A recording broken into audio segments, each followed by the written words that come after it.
Hello guys, एक बार फिर से आपका आपके यूट्यूब चैनल पर वेलकम है। दोस्तों, मैंने जैसा कि कहा था कि आपको 12th क्लास की पॉलिटिकल साइंस और 11th क्लास की पॉलिटिकल साइंस और हिस्ट्री 11th-12th की मैं करवाऊंगा। तो मुझे लगता है इन दिनों बोर्ड के एग्ज़ाम्स चल रहे होंगे 12th क्लास के या फिर आने वाले होंगे। तो उसमें पॉलिटिकल साइंस में एक क्वेश्चन जो कि मोस्टली आता है, बहुत ज़्यादा इसके चांस रहते हैं। मुझे लगता है कि 80 से 85% इस क्वेश्चन के आने के चांस रहते हैं, जो कि बोर्ड के एग्ज़ाम में तो आता ही है कि ग्लोबलाइजेशन क्या है। ग्लोबलाइजेशन इंग्लिश का शब्द है जिसको हिंदी में कहते हैं वैश्वीकरण या फिर कहते हैं भूमंडलीकरण। देखिए, विश्व आ रहा है शुरू में शब्द में वैश्वीकरण में, और भूमंडलीय के शुरू में आ रहा है भू। इन दोनों शब्दों की अगर आप मीनिंग जानेंगे तो हमें पता है कि इसका मतलब होता है धरती, पृथ्वी, दुनिया।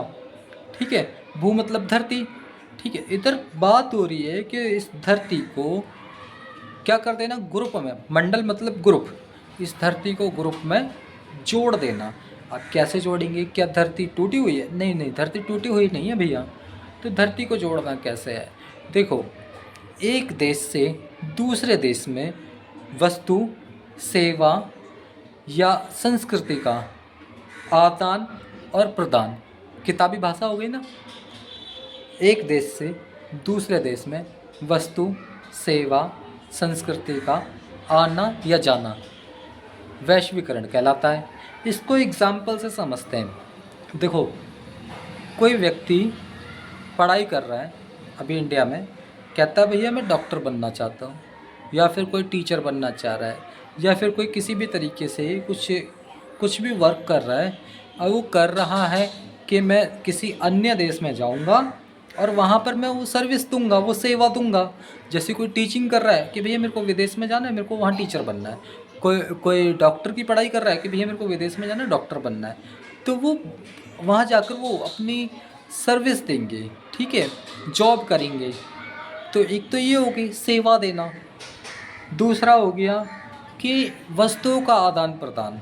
जैसे कि हम फ़ोन चलाते हैं, है ना, तो आप जानते होंगे एक बहुत ही फेमस फ़ोन है आईफोन, एप्पल। ये फ़ोन कहाँ से आ रहे हैं? अमेरिका से आ रहे हैं, है ना। कुछ फ़ोन अलग अलग देशों से आ रहे होंगे।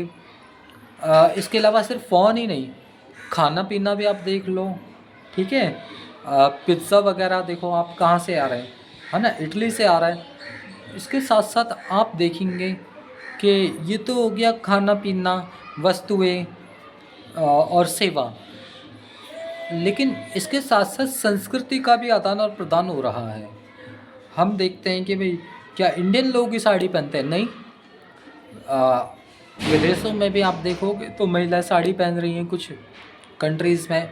इंडिया में आप देखो तो वेस्टर्न टाइप की ड्रेसेस पहनते हैं बहुत से लोग। तो ये सब कैसे हो पाया पॉसिबल? ये सब हो पाया पॉसिबल ग्लोबलाइजेशन की वजह से।